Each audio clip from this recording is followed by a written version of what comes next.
شركة تكستايل بتاعت الملابس، شركة تركية موجودة في العاشر من رمضان. ايه بقى كل اللي بيحصل فيها ده بقى؟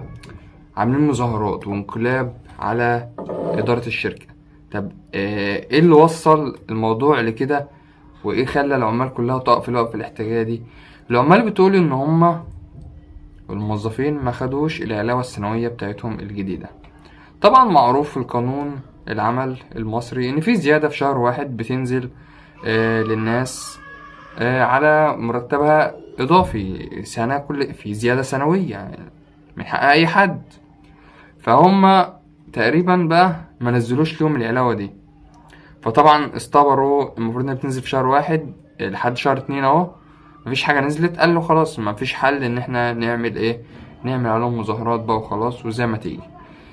طبعا الموضوع بدأ يتطور جامد وبدأ يخش معاهم في مشاكل جامدة، وعند ما بين هنا وعند ما بين هنا، لتدخل الحكومة ذات نفسها، وطلبوا لهم الأمن المركزي وطلبوا لهم الشرطة عشان يأمنوا لهم المكان. لأن في لحظة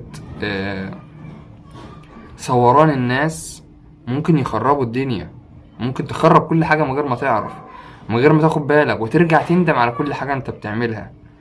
كل حاجة بتتحل بالود وبالكلام وبالتفاهم. عمر ما العافية جابت حق.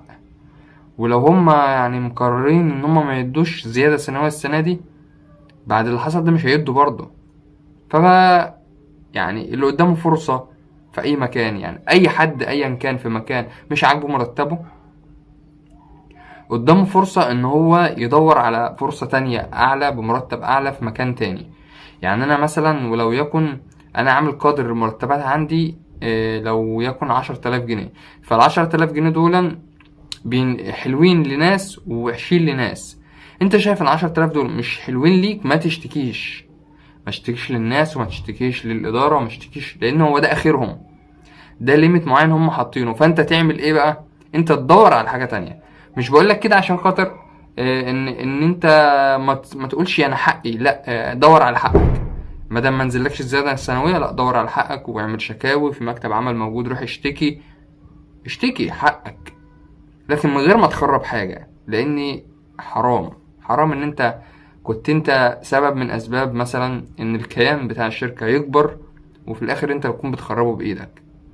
وياريت برضو في حاجة تانية، رجل الأعمال اللي هو عامل شركة، رجل الأعمال اللي عامل شركة، الشركة بتاعته دي لما كل اللي فيها بيئة متراضي بتنجح. وده مبدأ مش عليه ناس كتير أوي ونجحت. بس